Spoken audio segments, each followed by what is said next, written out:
तो रिपब्लिक भारत के साथ बातचीत करने के लिए बजट को लेकर बीजेपी सांसद तेजस्वी सूर्य हमारे साथ मौजूद हैं। Sir, you represent youth and when you represent youth and you're a BJP leader, do you think the budget had enough for young people? आज के युवाओं के लिए उसे कवर किया गया है बजट में? एब्सोल्युटली।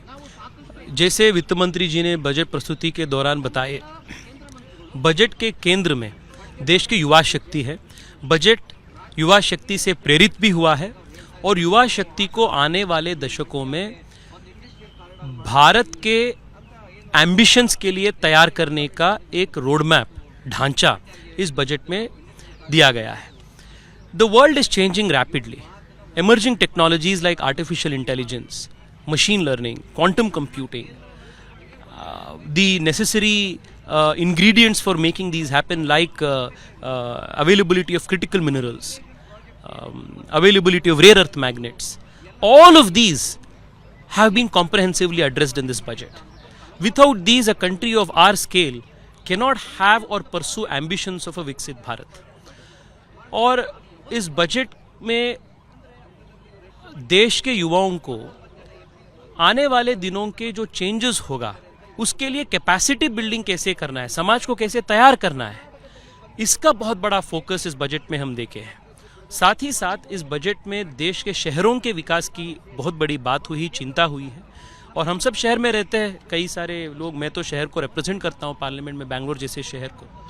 तो हम जैसे लोगों को शहर विकास बहुत बड़ी चीज़ है, क्योंकि शहरों के विकास से देश के विकास के प्रगति भी बढ़ता है। और विशेष रूप में देश में 7 high speed corridors, rail corridors की बात हुई है, which is going to give further economic impetus to all of these regions. So मैं मानता हूँ कि ये बजट बहुत दूरदर्शी है, दूरगामी बजट है और देश के युवाओं को केंद्रित में रखकर, आम जनता को केंद्रित में रखकर देश को तैयार करने वाला बजट है। Sir, you said you represent Bangalore and when we talk about Bangalore, तो एक आईटी हब, एक टेक्निकल हब जो है वो बैंगलोर को माना जाता है और स्टेम छात्र लगातार ब्रेन ड्रेन हो रहा है। Do we have enough infrastructure for STEM students कि वो बाहर ना जाएं, अपनी कंट्री में ही ओनर्स बने अपनी कंपनीज के? एब्सोल्युटली। इस बजट में एंटरप्रेन्योरशिप के लिए, स्टार्टअप्स के लिए, एमएसएमई के लिए जितने सारे अनाउंसमेंट्स हुए हैं और विशेष रूप में डीरेगुलाइजेशन की बात जो हुई है, ईज़ ऑफ डूइंग बिजनेस की बात जो हुई है, ईज़ ऑफ कंप्लायंसेस की बात जो हुई है, ये बहुत बड़ा सपोर्ट सर्विसेज सेक्टर को, स्टार्टअप सेक्टर्स को देगा। और विशेष रूप में इस बजट में वित्त मंत्री जी ने 2047 तक सर्विसेज सेक्टर में 10% ग्लोबल शेयर भारत का होना चाहिए, ऐसा एक एम्बिशन उन्होंने डिक्लेयर किए है। और बेंगलोर जैसे शहर, नोएडा, गुड़गांव, पुणे, इन सब शहर भारत के सर्विसेज सेक्टर के ग्रोथ इंजन है। And when we keep a target of a 10% global share in services, naturally these cities are going to benefit from this, and I'm very confident that there is going to be a multi-dimensional spillover effect on these announcements of the budget. European union के साथ trade deal के बाद कहा जा रहा था कि domestic manufacturing को एक बूस्ट और कस्टम रिफॉर्म्स जो है वे होंगे, और निर्मला सीतारमन उस पर संबोधन में कहते हुए भी नजर आई। क्या फ़र्क आप देख रहे हैं फाइनेंशियल 26 में? देखिए, ईयू नॉर्थ अमेरिका को छोड़ने के बाद, नॉर्थ अमेरिका के बाद सबसे बड़ा मार्केट है और हाई इनकम लोगों के मार्केट है, हाई इनकम मार्केट है। और इंडिया और ईयू के एफटीए के बाद लगभग 200 करोड़ लोगों के एक कॉमन मार्केट अभी स्थापित हुआ है।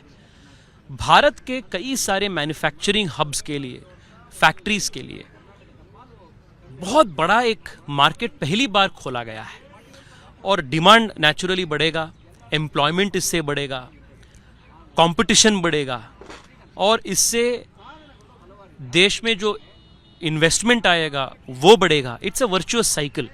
तो इन्वेस्टमेंट आएगा, फैक्ट्रीज खोलेंगे, जॉब्स सृजन होगा, उससे लोगों के हाथ में पैसा होगा, उससे कंजम्पशन होगा, एक डिमांड ड्रिवन इकोनॉमी होगा। This is how the FTA is going. Rare earth minerals को लेकर केरला और तमिलनाडु पर, और जितने भी हम ये फॉरेस्ट एरिया देखते हैं, वेस्टर्न घाट्स की अगर हम बात करें, उस पर भी एक फोकस दिया गया है, क्योंकि हम चाइना में देखते हैं रेयर अर्थ मिनरल्स जो है उनकी ताकत है और भारत की भी वो ताकत हो सकती है। Which is why I mentioned that this is a very future ready India budget.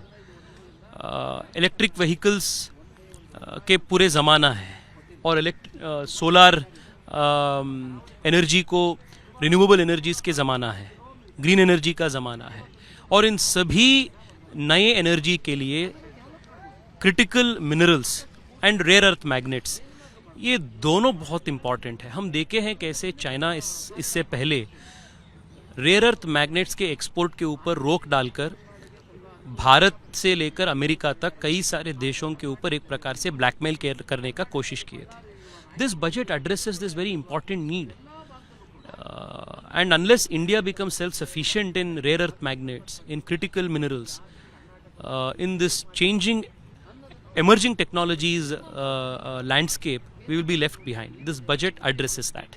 Thank you. बहुत शुक्रिया बातचीत करने के लिए रिपब्लिक भारत के साथ। तो देखिए स्पष्ट तौर पर फ्यूचरिस्टिक ये पूरा बजट रहा है। बीजेपी सांसद तेजस्वी सूर्य ने ये बात जो है वो रिपब्लिक भारत के साथ रखी। वीडियो जर्नलिस्ट अभिषेक के साथ पलक सहगल, रिपब्लिक भारत के लिए।